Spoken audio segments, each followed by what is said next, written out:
विद्यार्थियों, पिछले लेक्चर में अपन ने डिस्कस किया था कि नॉन परफॉर्मिंग एसेट्स के बारे में लेखांकन किस तरह से होता है और एक संदिग्ध जो ग्राहक है उससे वसूली जब होती है तो उसके संबंध में अकाउंटिंग किस प्रकार से किया जाता है। इसके बाद अपन ने इंटरेस्ट की इनकम बैंकिंग कंपनियों के लिए परफॉर्मिंग और नॉन परफॉर्मिंग एसेट्स पे जो प्राप्त होती है या अर्न होती है उसका लेखांकन किस प्रकार से होता है उसके बारे में एग्जाम्पल के साथ विवरण डिस्कस किया था। आज अपन विनियोगों के वर्गीकरण के बारे में जानकारी प्राप्त करेंगे। बैंकों द्वारा विनियोगों में किए गए विनियोजन का बड़ा हिस्सा तरल संपत्तियों के न्यूनतम स्तर को बनाए रखने के लिए प्रयुक्त होता है। रिजर्व बैंक द्वारा समय समय पर जारी किए गए दिशा निर्देशों से इनका वर्गीकरण बदलता रहता है। एक बैंक के विनियोगों का बड़ा हिस्सा सरकारी प्रतिभूतियों, अंशों, ऋण पत्रों तथा बॉन्डों में विनियोजित होता है। बैंक को अपने समस्त विनियोगों को 3 भागों में बांटने की अनुमति है। पहला है परिपक्वता तक धारित प्रतिभूतियां, investment held to maturity, investments held to maturity, इसको कहते हैं परिपक्वता तक धारित प्रतिभूतियां। दूसरा है विक्रय हेतु उपलब्ध विनियोग, विक्रय हेतु उपलब्ध विनियोग, इन्वेस्टमेंट्स अवेलेबल फॉर सेल। और तीसरा है व्यापार हेतु धारित विनियोग, व्यापार हेतु धारित विनियोग, इन्वेस्टमेंट्स हेल्ड फॉर ट्रेडिंग। ऐसी प्रतिभूतियां जो परिपक्वता मतलब मैच्योरिटी तक रखे जाने के उद्देश्य से खरीदी जाती है उन्हें परिपक्वता तक धारित प्रतिभूतियां मतलब हेल्ड टू मैच्योरिटी इन्वेस्टमेंट्स कहते हैं और उन्हें हेल्ड टू मैच्योरिटी के रूप में वर्गीकृत किया जाता है। अल्पकालीन अवधि में मूल्यों के अंतर का लाभ उठाने या ब्याज दरों के परिवर्तन का लाभ उठाने के उद्देश्य से खरीदी गई प्रतिभूतियों को व्यापार के लिए धारित इन्वेस्टमेंट्स हेल्ड फॉर ट्रेडिंग प्रतिभूतियां कहते हैं और इन्हें हेल्ड फॉर ट्रेडिंग के रूप में वर्गीकृत किया जाता है। ऐसी प्रतिभूतियां जो इन दोनों ही श्रेणियों में न आ सके वे विक्रय हेतु उपलब्ध प्रतिभूतियां कहलाती है और इन्हें अवेलेबल फॉर सेल के रूप में वर्गीकृत किया जाना चाहिए या किया जाता है। परिपक्वता तक धारित हेल्ड टू मैच्योरिटी विनियोग कुल विनियोगों के 25% से अधिक नहीं होने चाहिए। बैंक अपनी सुविधा से यह प्रतिशत कम कर सकता है। यह तो हुआ विनियोगों का वर्गीकरण। अब अपन डिस्कस करेंगे कि इन विनियोगों का मूल्यांकन किस तरीके से होता है। तो भारतीय रिजर्व बैंक के परिपत्र में शामिल दिशा निर्देशों के अनुसार उपरोक्त तीनों श्रेणियों के विनियोगों को बैंक अपनी इच्छा अनुसार इन श्रेणियों का आपसी परिवर्तन इंटरचेंज कर सकते हैं।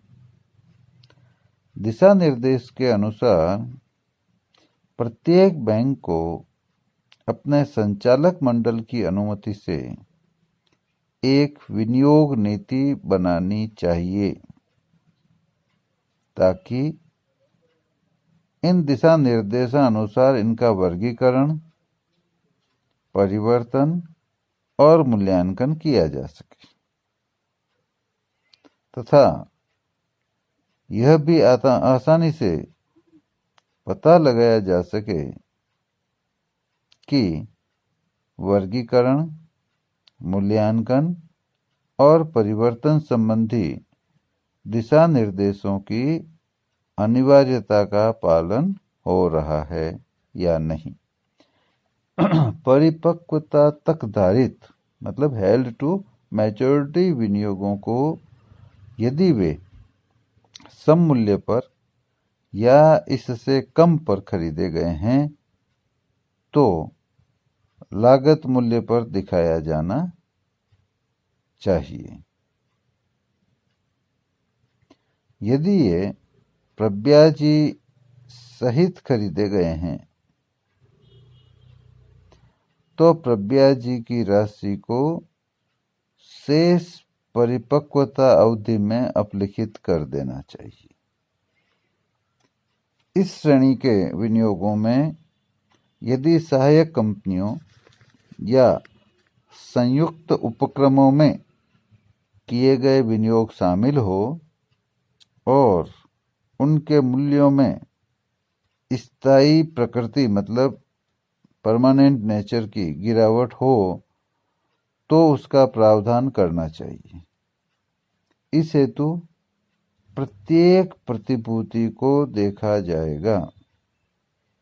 विक्रय हेतु उपलब्ध मतलब अवेलेबल फॉर सेल विनियोगों की वर्ष के अंत में प्रत्येक प्रतिभूति मतलब एवरी स्क्रिप्ट के लागत मूल्य और बाजार मूल्य की तुलना करके यदि लागत मूल्य में कोई ह्रास हो रहा हो तो उसका प्रावधान करना आवश्यक है, परंतु वृद्धि की तरफ ध्यान नहीं देना चाहिए। इस प्रकार से होने वाली कमी का लेखांकन व्यक्तिगत विनियोग मतलब इंडिविजुअल स्क्रिप्ट में न करके एक पृथक खाते में सामूहिक तौर पर किया जाना चाहिए। व्यापार हेतु धारित मतलब हेल्ड फॉर ट्रेडिंग विनियोगों के मूल्यांकन के लिए प्रत्येक प्रतिभूति की प्रति माह या अधिक जल्दी मूल्यांकित करना आवश्यक है तथा उसमें होने वाली वृद्धि या कमी का प्रभाव लाभ हानि खाते में दिखाना चाहिए। प्रत्येक प्रतिभूति का मूल्य यदि परिवर्तित हो रहा हो तो परिवर्तित करना चाहिए जिससे उन्हें बाजार मूल्य पर दिखाया जा सके। यदि सहायक कंपनियों में दीर्घकालीन विनियोग किया गया है तो AS 13 की पालन की जानी आवश्यक है मतलब AS 13 की पालना की जानी चाहिए। ऐसे विनियोगों को परिचालन लागत कैरिंग कॉस्ट पर दिखाना चाहिए और मूल्यों में स्थायी गिरावट परमानेंट डिप्रिसिएशन हो तो उसका प्रावधान करना चाहिए। ऐसा करने के लिए मूल्यांकन प्रत्येक प्रतिभूति का होना चाहिए। चिट्ठे में प्रदर्शित करने की दृष्टि से विनियोगों के निम्नलिखित 6 वर्गीकरण हो सकते हैं। नंबर 1 सरकारी प्रतिभूतियां गवर्नमेंट सिक्योरिटीज। नंबर 2 अन्य स्वीकृत प्रतिभूतियां अदर अप्रूव्ड सिक्योरिटीज। नंबर 3 अंश शेयर्स। नंबर 4 ऋण पत्र एवं bond, debentures and bonds. Number 5 सहायक ऑब्लिक संयुक्त साहस, सब्सिडरीज ऑब्लिक जॉइंट वेंचर्स। और लास्ट में अन्य, अदर्स। अब अपन एक उदाहरण की सहायता से इसे समझने की कोशिश करते हैं। इसी तरह से अपन जो परिपक्वता पर आधारित प्रतिभूतियां हैं और जो विक्रय हेतु उपलब्ध विनियोग है और व्यापार हेतु धारित विनियोग है, इनको एक उदाहरण से समझते हैं। एक उदाहरण लेते हैं कि एक संजय बैंक है जो आपको निम्न सूचनाएं देता है। ध्यान रखिएगा, सूचनाएं हैं, प्रतिभूतियां 4 तरह की है। नोट कर ले भले पर्टिकुलर्स में। एक है गवर्नमेंट सिक्योरिटीज, दूसरी भी है गवर्नमेंट सिक्योरिटीज, तीसरी है अदर अप्रूव्ड सिक्योरिटीज, चौथी है अदर अप्रूव्ड सिक्योरिटीज। 4 तरह के अपन ने इन्वेस्टमेंट ले लिए। अब अमाउंट के 3 कॉलम बनाइए। एक में लिखिए फेस वैल्यू, दूसरे में कॉस्ट ऑफ एक्विजिशन और तीसरे में market price at the end of the year. तो गवर्नमेंट सिक्योरिटीज जो नंबर 1 पे है उसकी फेस वैल्यू लिखो 2 लाख, कॉस्ट ऑफ एक्विजिशन भी लिखो 2 लाख और मार्केट प्राइस लिख दो 2,20,000। ध्यान देना, गवर्नमेंट सिक्योरिटी एक प्रकार की है, फर्स्ट प्रकार की, जिसकी फेस वैल्यू भी 2 लाख, कॉस्ट ऑफ एक्विजिशन भी 2 लाख और मार्केट प्राइस है 2,20,000। गवर्नमेंट सिक्योरिटीज का ही एक उदाहरण और लेते हैं जिसमें फेस वैल्यू लिखो 3,40,000, कॉस्ट ऑफ एक्विजिशन 3 लाख और मार्केट प्राइस 2,90,000। तो पहली गवर्नमेंट सिक्योरिटी में अपन ने क्या किया, जो फेस वैल्यू है उसी पे अपन का खरीद मूल्य है और मार्केट वैल्यू बढ़ी हुई है। जबकि दूसरी गवर्नमेंट सिक्योरिटी है उसकी फेस वैल्यू 3,40 है, जबकि उसको खरीदा 3 लाख में ही है डिस्काउंट पे और अभी मार्केट प्राइस 2,90 हो गई और कम हो गई। अब तीसरी सिक्योरिटी लिखो अदर अप्रूव्ड सिक्योरिटी, जिसकी फेस वैल्यू लिखो 5 लाख, कॉस्ट लिखो 4,50,000 और मार्केट प्राइस लिखो 5 लाख। तो इसमें क्या हुआ, फेस वैल्यू 5 है, खरीदी डिस्काउंट पे है, पर मार्केट में उसकी वैल्यूएशन 5 लाख की है, फेस वैल्यू के बराबर। दूसरी लिखो अदर अप्रूव्ड सिक्योरिटी, जिसकी फेस वैल्यू लिखो 7 लाख और कॉस्ट ऑफ एक्विजिशन भी 7 लाख और मार्केट प्राइस लिख दो 6 लाख। तो ये अपन ने 6 लाख जो लिखे हैं वो मार्केट प्राइस। तो ये हमारे क्वेश्चन की टेबल बनी जिसमें पहले नंबर पे गवर्नमेंट सिक्योरिटी है, दूसरे नंबर पे भी गवर्नमेंट सिक्योरिटी है, तीसरे नंबर पे अदर अप्रूव्ड सिक्योरिटी है और चौथे नंबर पे भी अदर अप्रूव्ड सिक्योरिटी है। जो पहले नंबर पे गवर्नमेंट सिक्योरिटी है उसकी फेस वैल्यू 2 लाख है, कॉस्ट ऑफ एक्विजिशन भी 2 लाख है, परंतु मार्केट वैल्यू 2,20 है।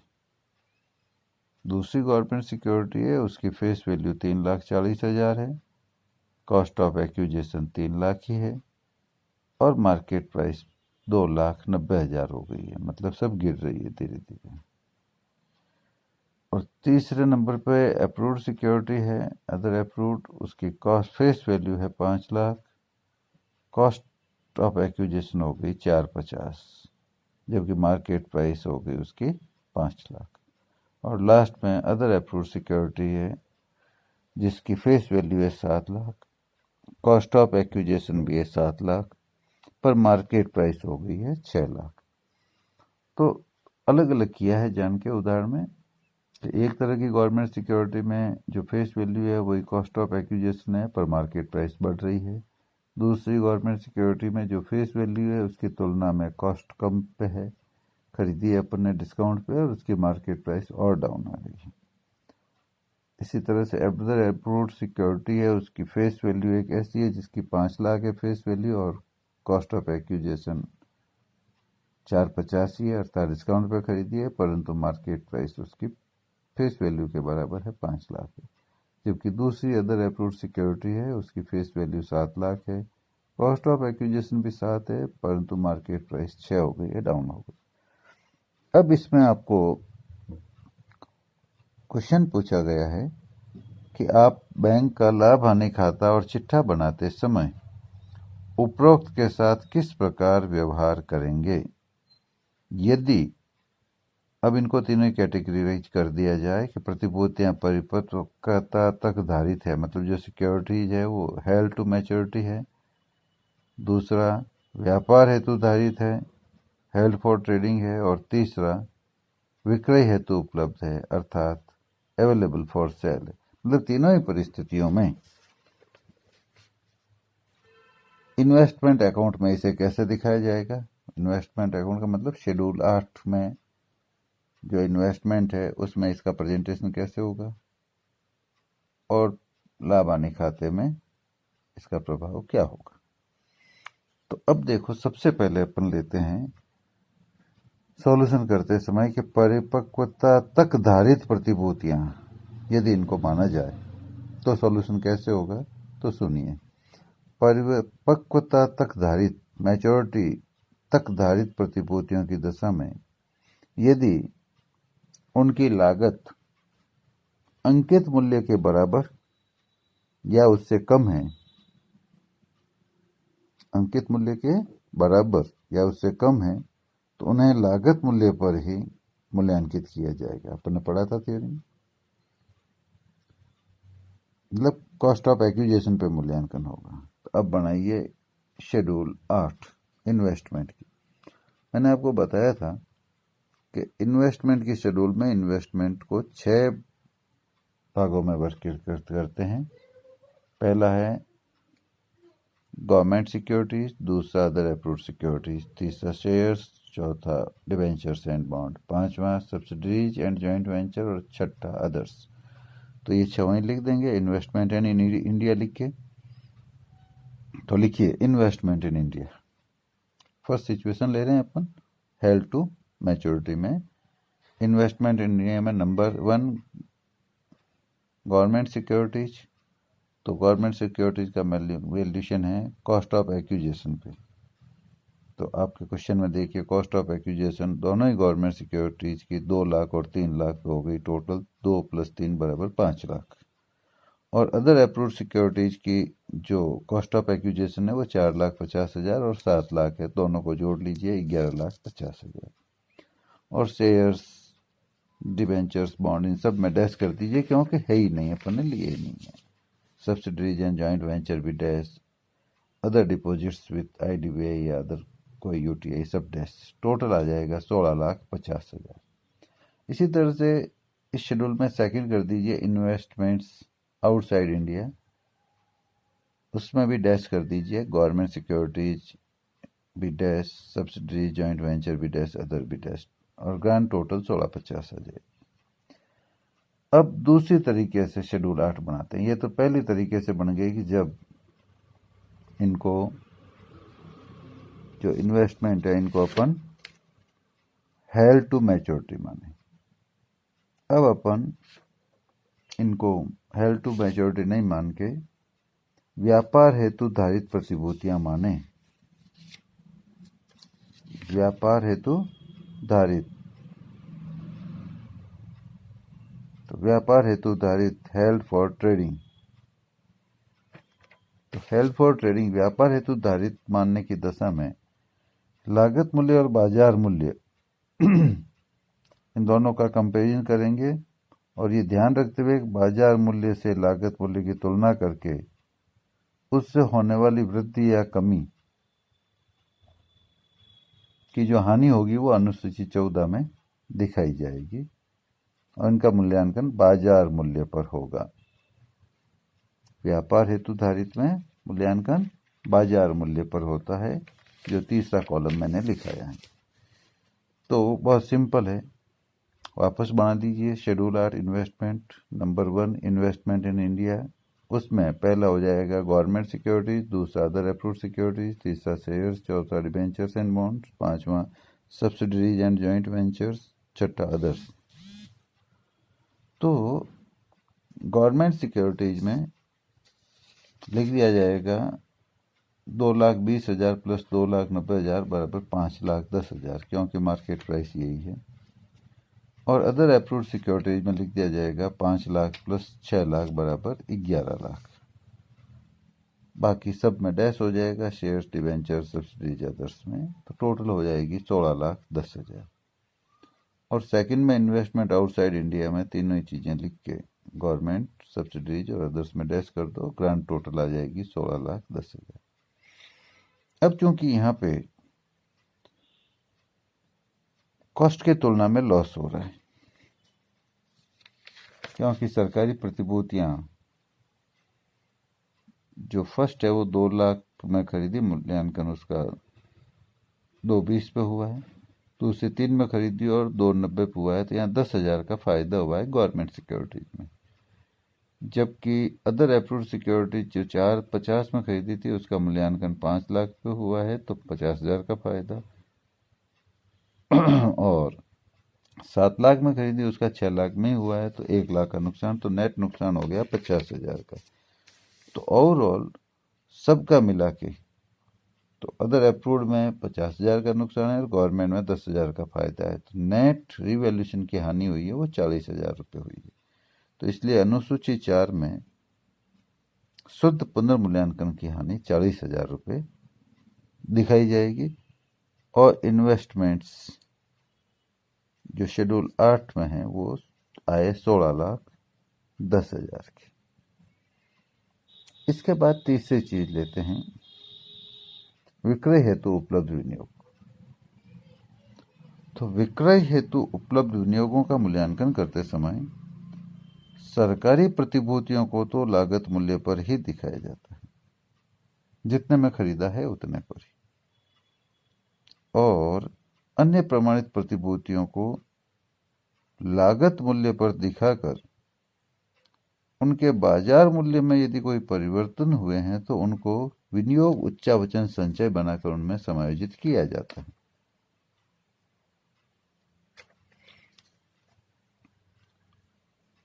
अनुसूची 14 में भी पुनर्मूल्यांकन से हुए लाभ या हानि का प्रभाव दिखाया जाता है। तो अब इस परिस्थिति में जो अपने क्वेश्चन लिया उसमें इन्वेस्टमेंट की शेड्यूल 8 बनाइए। नंबर 1 आ जाएगा इन्वेस्टमेंट इन इंडिया, उसमें नंबर 1 लिख दीजिए गवर्नमेंट सिक्योरिटीज, 2 में अदर अप्रूव्ड सिक्योरिटीज, तीसरे में शेयर्स, चौथे में डिबेंचर एंड बॉन्ड, पांचवे में सब्सिडीज और छठे में अदर डिपॉजिट्स विथ आईडीबी। अब देखिए कि गवर्नमेंट में तो 2 लाख और 3 लाख टोटल 5 लाख रुपए आ जाएंगे। अदर अप्रूव्ड सिक्योरिटीज में 4,50,000 और 7 लाख, टोटल 11,50,000 आ जाएंगे। और shares, debentures, bond, subsidies, others में सब डैश आ जाएगा, टोटल 16,50,000 आपकी वैल्यू लिख दी जाएगी। और इन्वेस्टमेंट आउटसाइड इंडिया में गवर्नमेंट, सब्सिडी, अदर सब में डैश हो जाएगा।